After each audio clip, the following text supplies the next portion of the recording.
नमस्कार, आप देख रहे हैं STV न्यूज़। मैं हूं मोहम्मद सादिक हुसैन। यूजीसी नेट के नतीजे आ चुके हैं। इसको लेकर चयनित अभ्यर्थियों में खुशी की लहर देखी जा रही है। यूजीसी नेट परीक्षा परिणामों में पूर्वी चंपारण का एक बार फिर से जलवा कायम रहा है। इस कड़ी में हरसिद्धि प्रखंड क्षेत्र के पठानपट्टी गांव निवासी इनामुल हक खान की सुपुत्री तहरीम फातिमा ने यूजीसी नेट परीक्षा में 97.33% अंक लाकर जिले का नाम रोशन किया है। हम आपको बता दें कि तहरीम फातिमा पूर्व विधानसभा अध्यक्ष स्वर्गीय बैरिस्टर हिदायतुल्लाह खान की नतनी भी है। इनसे बातचीत किया है हमारे सहयोगी अफसर कमाल ने। देखिए ये रिपोर्ट।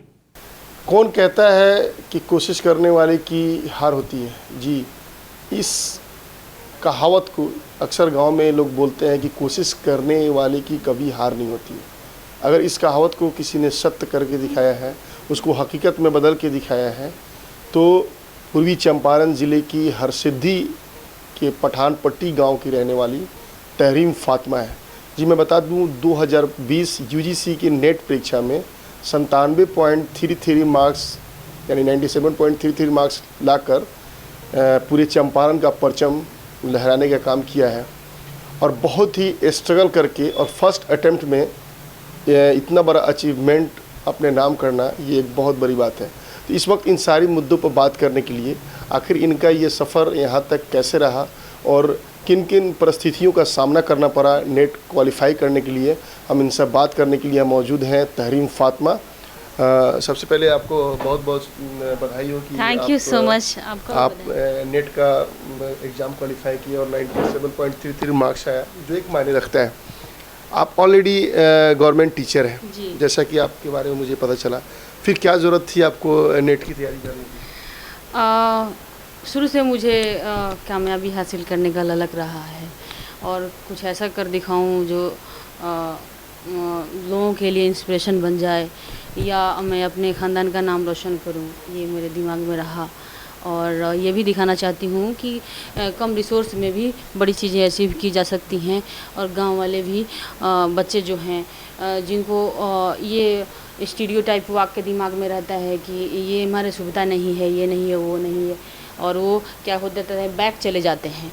और उनको ये बताना मैं चाहती हूँ कि आप मेहनत करोगे तो राहें खुद ब खुद बन जाएंगी। ये देखिए, आप पहले से गवर्नमेंट एम्प्लॉई हैं, आप शिक्षिका हैं, उसके बावजूद आपने नेट की तैयारी की और ड्यूटी के बाद फिर आपको स्टडी करना पड़ता होगा। चूँकि नेट एक आसान एग्ज़ाम नहीं है, आसान कंपटीशन नहीं है, उसको क्वालिफाई करने में आपको किन किन परिस्थितियों का सामना करना पड़ा? देखिए, कोई भी चीज़ आसानी से जो मिल जाए वो बड़ी नहीं होती है और आसानी से मिल जाने पर खुशी भी नहीं होती है।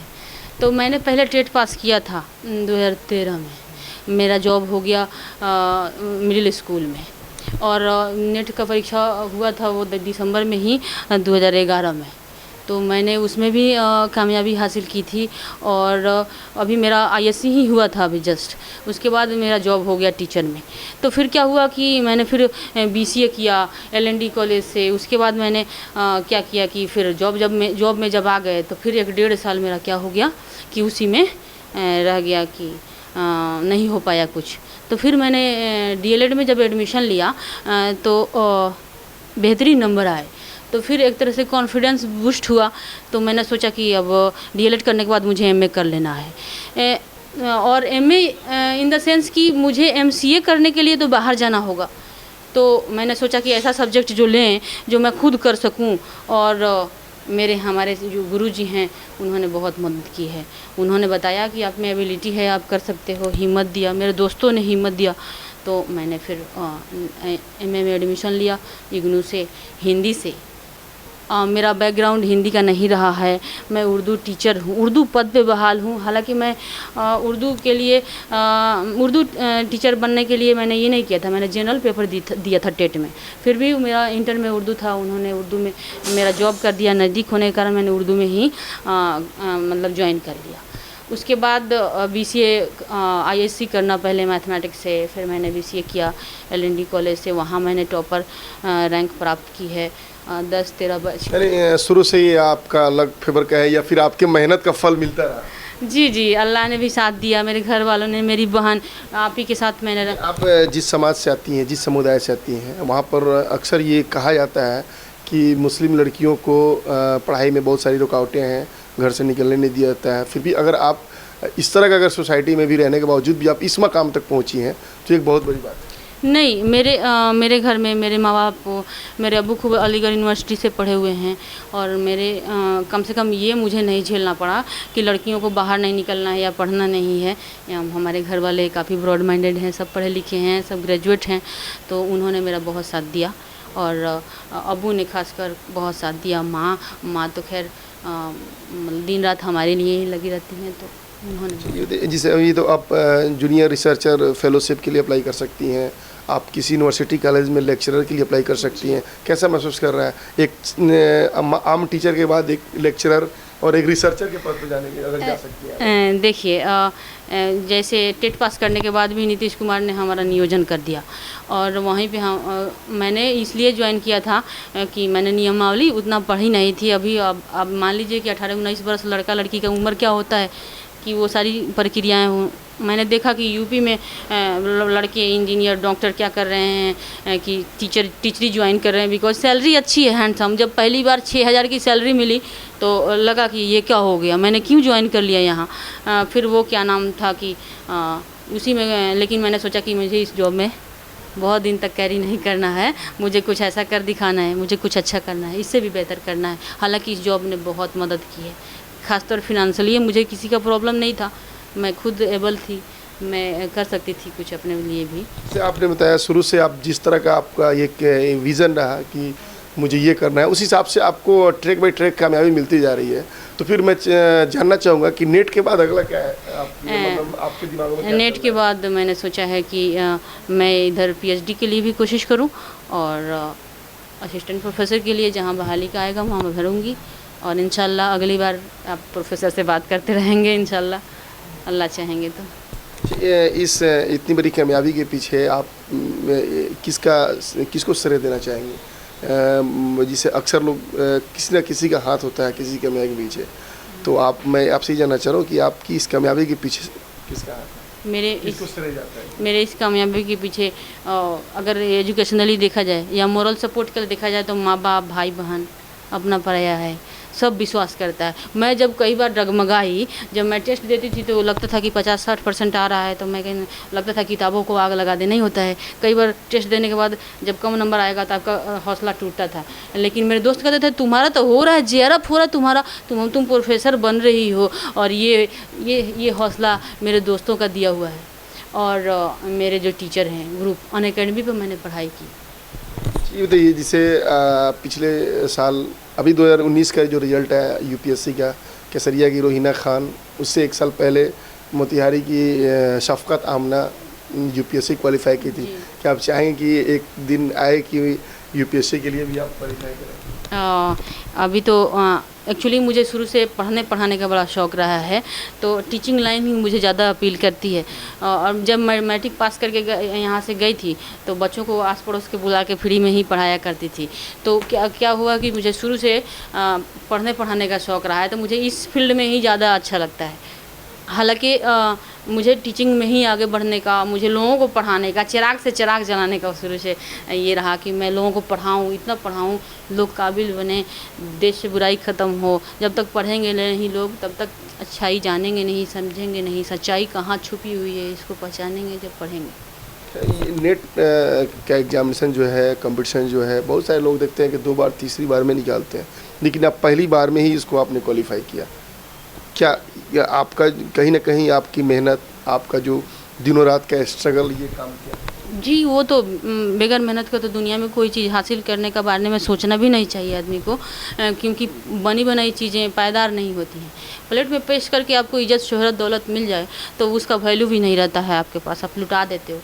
तो मेहनत से जो मिलता है उसकी वैल्यू रहती है और आप कदर से उसको आगे बढ़ाते हैं। और तो मेहनत तो करना ही पड़ेगा किसी को भी, मेहनत का कोई विकल्प नहीं है। मेहनत आपको हमेशा करना होगा, लेकिन इसमें मेहनत सब करते हैं लेकिन मंजिल कोई पाता है, क्योंकि जीतने वाले का तरीका ज़रा अलग होता है। ये तरीका कहाँ से आएगा? आपको अच्छे टीचर्स मिलेंगे, आपका अच्छा सर्किल होगा। सर्किल कब अच्छा होगा? जब आप निगेटिव लोगों को अपने लाइफ से दूर करेंगे, रिड्यूस करेंगे, अच्छे लोगों को ऐड करेंगे अपने लाइफ में ऐड करने का मतलब दोस्त उसी को बनाएं जो आपको मोटिवेट करे, ऐसा नहीं कि आपके अंदर निगेटिविटी भर दे। और दोस्त उसको बनाएंगे जो आपको आपके बारे में अच्छा सोचे, अच्छा ये सोचे कि आपको कामयाबी की तरफ किक करे। आप बुखार में भी हैं तो आपके साथ वो नहीं कि तुम 10 मत पढ़ो, नहीं ये वो 10 बात, वो कहता है कि नहीं दवाई खा के पढ़ने बैठ जाओ। तो ऐसे दोस्त निगेटिविटी को दूर हटाएं और तो क्या होगा कि आप कामयाबी हासिल करेंगे। और सबसे बड़ी बात है कि गाइड करने वाले अगर आपको अच्छे मिलते हैं तो आप अच्छे होते हैं। और हमारे टीचर्स जो हैं उन्होंने मुझे गाइड किया और मैंने सही चीज़ों को सही वक्त पे पढ़ा, इसका फ़ायदा। अच्छा, मेरे चैनल के माध्यम से आप उन लोगों को क्या मैसेज देना चाहेंगे जो अपने बच्चों को खास करके मतलब आपके समुदाय में इंटर कराने के बाद जो है आगे की पढ़ाई जारी नहीं रखने देते, जॉब लाइन में नहीं जाने देना चाहते हैं और बहुत सारा मतलब मसला आता है, तो उन लोगों को क्या मैसेज देना चाहेंगी? खासकर लड़कियों के लाइफ में तो बहुत सारी प्रॉब्लम्स आती हैं। उनको हया है, शर्म है, लिहाज है। समाज ने, पुरुष प्रधान समाज ने ऐसा कर दिया कि सारी भार औरतों के माथे पे ही डाल दिया। बहुत सारे लोग बहुत अच्छे भी हैं जो हमको इनकरेज कर देते, जैसे आप आ जाए। मेरी बहुत बड़ी कामयाबी कुछ नहीं है, लेकिन आपने क्या किया कि मेरा इंटरव्यू लिया, लग रहा है कि मैं कोई सेलिब्रिटी हूँ और आप मेरा इंटरव्यू ले रहे हैं, ये बहुत अच्छी बात है। हमारे कामयाबी में भी सब मर्दों का ही ज़्यादातर हाथ है। और क्योंकि ये सारे लोग अच्छे हैं, ये अब आगे बढ़ चुके हैं। बच्चियों को क्या करना होगा कि निगेटिविटी से दूर हट के फोकस करना पड़ेगा। दुनिया क्या कहती है वक्त जवाब देगा, आप जवाब मत दो। आप पढ़ोगे तो तरह तरह की परेशानी आएगी। गांव समाज देहात के लोग कहेंगे ये तो सोई रहती हैं, ये तो बैठ रहती हैं, इनको मकान, ये किसी से बात नहीं करती हैं, घमंडी हैं, ये है वो हैं। लेकिन चांद पे जाने वाले अगर ये देखें कि उनका पंख कट रहा है या परवाज़ में परेशानी आ रही है, तो परेशानी उसी मंजिल की तरफ जाने का एक जीना है जो धीरे धीरे तय करता है आदमी। तो लोग तो हैं जो आपसे प्यार करते हैं, आप उनको टाइम न दीजिएगा तो फ्रस्ट्रेट होंगे। लेकिन आपको लगता है कि आपने बहुत बड़ी कामयाबी हासिल नहीं की, लेकिन मुझे लगता है कि एक मुस्लिम समाज की लड़की, वो भी ऑलरेडी जो जॉब में हो, गवर्नमेंट टीचर हो, उसके बावजूद फिर इतना स्ट्रगल करना और नेट क्वालिफाई करना, फिर इसके लिए एलिजिबल होना, ये बहुत बड़ी बात है। तो मुझे लगा कि आपकी हौसला अफजाई होनी चाहिए। जी बिल्कुल, उसके लिए आपका शुक्रिया है। और जो मुस्लिम समुदाय की लड़की, हमारे मुस्लिम समुदाय में क्या है, मतलब हुजूर सल्लल्लाहु अलैहि वसल्लम ने कहा है कि पढ़ना अगर हो तो चीन तक जाओ। यानी आज से 1450 साल पहले जब हुजूर पैदा हुए थे, उस समय चीन में अच्छी शिक्षा व्यवस्था रही होगी। उन्होंने कहा कि पढ़ना अगर हो तो चीन तक जाओ। यानी आप कभी बैरियर को एक्सेप्ट करो और बैरियर से डर के भागो मत। और उन्होंने ये कभी नहीं कहा है कि लड़कियां नहीं जाएंगी चीन पढ़ने।